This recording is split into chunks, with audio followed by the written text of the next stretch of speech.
Hello, আসসালামু আলাইকুম guys. তোমরা সবাই কেমন আছো? আশা করি সবাই ভালো আছো। আলহামদুলিল্লাহ আমি অনেক ভালো আছি। তো আজকে আমি একটা কাস্টম রুমে ঢুকেছিলাম 6 vs 6। তো ওখানে কি হয় তোমরা একটু দেখো। পুরা মাথাই খারাপ ভাইয়া।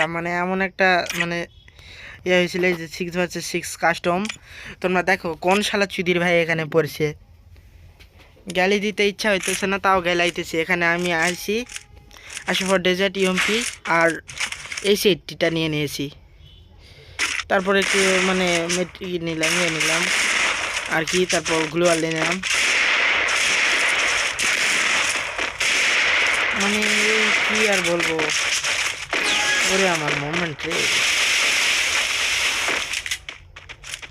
এখানে আমরা যাইতেছি শালা, কি আর বলবো ভাই, গালি দিব না, থাক সমস্যা হয়তো।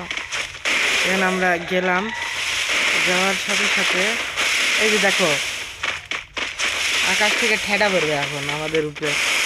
আকাশ থেকে ঠেডা, এই যে দেখেন আকাশ থেকে ঠেডা পড়তেছে। তাহলে এটা কি এই জেরক্স 7 হ্যাকারের বাচ্চা, হ্যাকার রে কি বলবো।